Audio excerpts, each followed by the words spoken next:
Hello and welcome back to the Great Point Adewunmi channel. My name is Joshua Adewunmi, and today is the second episode of the Financial Literacy series. And today's episode is titled How to Save Your Money. Now, there's a number of different ways to save money. There's a number of different ways to prevent money from leaving your account at a higher rate. And these are just 10 kind of simple things to keep in mind when it comes to making money, or saving money rather. And I'm just going to go through down the list and explain everything in a little more detail. And hopefully it'll make sense at the end of the video. So number one, understanding your financial status. Now, you have to understand and be honest with yourself, right? If you are a college student, or you are a high school student, or you're just starting a new job, or you're working minimum wage, or whatever, you have to understand that you're not really rich. You're not really in a position to just spend money however you like, right? You haven't reached that level yet. Hopefully you do reach that level, but as of now, you have to figure out how to save money, and the only way to make money is to save money, right? Not the only way, but one of the ways that you can make money is to save money, right? Just keep saving money, and maybe you will get to that higher financial status, higher tax bracket rather. So yeah, that's pretty much number one. Number two, budget. So what I do is I have a monthly budget where I take into account how much I'm going to pay for rent, or my insurances, how much I'm going to pay for food, and then that's pretty much it, right? What you have is your bills and food. That's really what you pay for every month, unless you're in debt, then you're paying, for more stuff. So budget out what you're going to do for the month, right?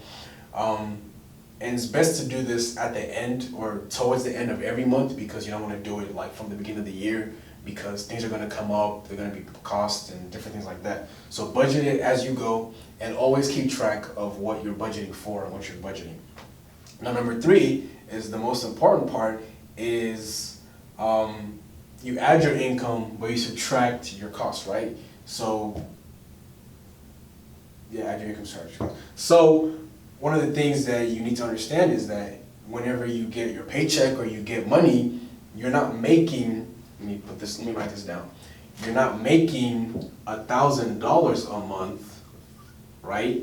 You're making like 300, right? Because when you have that mentality that I'm already gonna pay 500 towards rent and 200 towards bills and insurances, you understand that this is how much you're really making for that month, right? You're not adding $1,000, you're adding $1,000 and losing $700, right? So you're only making $300 more. So with this $300, you have different options, right? If you have to support your family, you can support your family with a little bit of that money. If you have to pay for sports gear, or pay for membership or something like Apple's and Amazon and all those things, and Hulu and Netflix, take those into account as well. That kind of goes in the budget. Understand all the things that you're paying for every month, and always make sure to leave money in your account for saving, right? Because just adding $100 every month, say you're 16 and you do that every month until you graduate from college, right? That's $9K almost, like about there. $9K. Graduating at college with $9,000. That's a lot of money. Number four, what goes where, right? So kind of like budgeting, what goes to what? So if you have this amount of money, what goes to this and what goes to that? So once you figure out what goes where, then you figure out how much you have left, and then that money can go into your savings account. So kind of just a quick number four. Number five is kind of important as well, is what are your saving goals, right?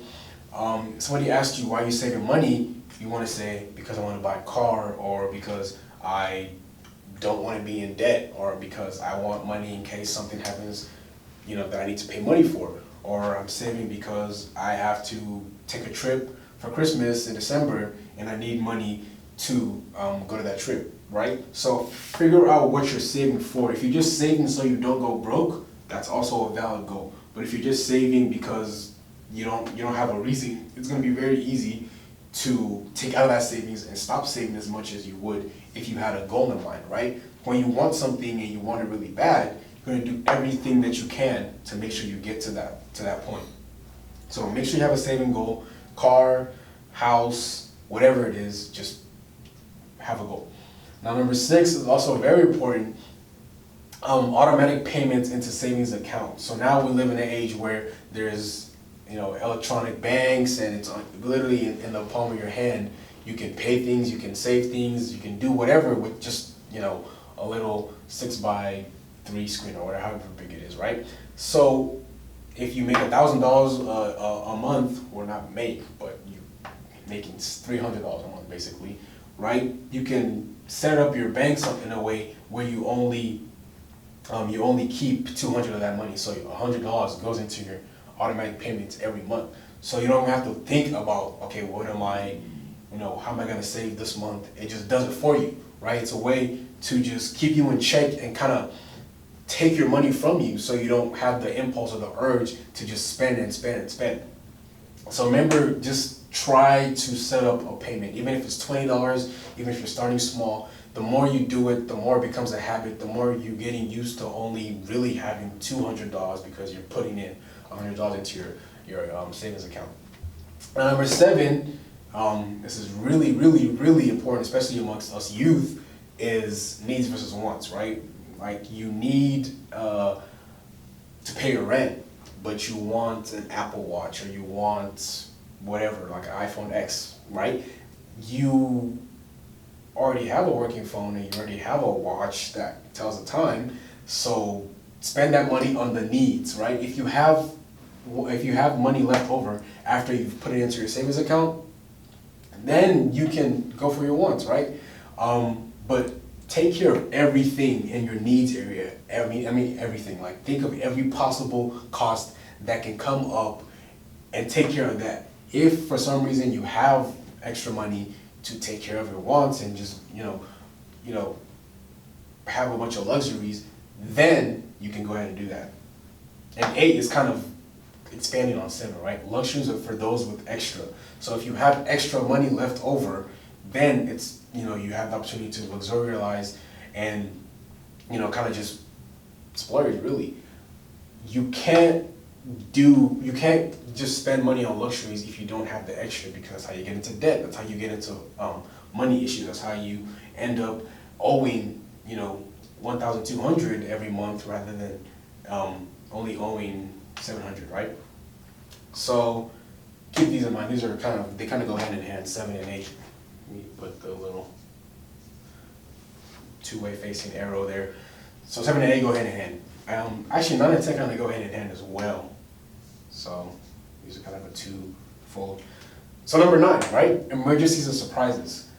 So when you've budgeted out your day or your month, and you realize how much you need to make, how much you need to save, and how much you're going to spend, also account that you might have emergencies. You might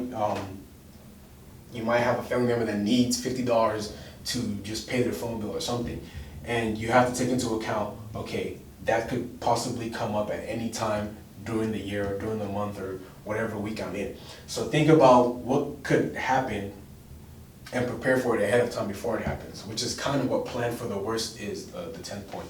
Plan for the worst is you've already thought of the things that could happen, the scenarios that could come up, the scenarios that could make you lose money, so you already prepared for it. Now, obviously, sometimes, there's going to be things that are just too, crazy for you to have the money for, but hopefully that's not the case. Hopefully there's no crazy emergencies in your life that you need to take care of and spend a lot of money on. But just in case, just think about those things, right? So if you go back to just think about the whole 10 points, and we use this $1,000 as an example.